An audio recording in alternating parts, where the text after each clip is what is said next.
Kanchenjunga express দুর্ঘটনার ২৪ ঘন্টা হতে চলছে লাইন থেকে বগি সরানোর কাজ। রাত থেকে বৃষ্টি শুরু হওয়ায় কাজ কিছুটা থেমে যায়, তবে সকাল থেকে আবারও শুরু হয়েছে জোর কদমে কাজ। দ্রুত রেল যোগাযোগ স্বাভাবিক করতে কাজ শুরু হয়েছে। গতকাল কাঞ্চনজঙ্ঘা এক্সপ্রেসে দুর্ঘটনা এবং সেই দুর্ঘটনার পর থেকে গতকালও রাতভর সেখানে উদ্ধার কাজের পাশাপাশি যে লাইন থেকে বগি সরানোর কাজ চলছে ২৪ ঘন্টা হতে চলল।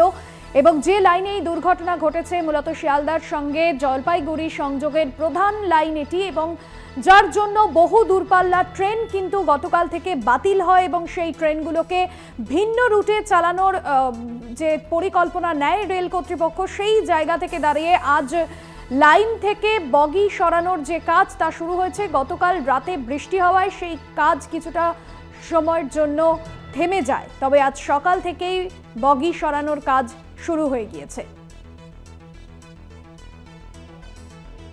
সুজিত দে প্রতিনিধি রয়েছেন ফোন লাইনে। সুজিত, রেল যোগাযোগ স্বাভাবিক করতে কাজ শুরু হয়েছে সকাল থেকে, সেখানের আবহাওয়া কি, কাজ কি ঠিকভাবে চলছে, পরিষেবা স্বাভাবিক হচ্ছে ধীরে ধীরে? দেখো, কাল রাত থেকে কিন্তু রেলে যেই জায়গায় অ্যাক্সিডেন্ট হয়েছে সেই জায়গায় কিন্তু রাত থেকে কিন্তু বৃষ্টি, প্রচুর পরিমাণে বৃষ্টি হচ্ছে। বৃষ্টির পরের থেকে কিন্তু এই বৃষ্টির মধ্যেই কিন্তু কাজ শুরু হয়েছে। রেল কর্তৃপক্ষ, একাধিক রেলের যে কর্তৃপক্ষ তারা কিন্তু তাঁবু খাটিয়ে কিন্তু তারা বসে আছে। তারপরে কিন্তু যারা রেলে কাজ করছে তারাও কিন্তু রাত ভোর পরে কাজ করছে। সকাল থেকে কিন্তু মুষলধারে বৃষ্টি, সেই মুষলধারে বৃষ্টিতে কিন্তু একভাবেই কিন্তু রেলের কাজ চালিয়ে যাচ্ছে। আপলাইন কিন্তু এক অংশের কিন্তু লাইন কিন্তু খুলে দেওয়া হয়েছে আস্তে আস্তে সেই গাড়িগুলোকে পার করতে। এই এই কিছুক্ষণ আগেও কিন্তু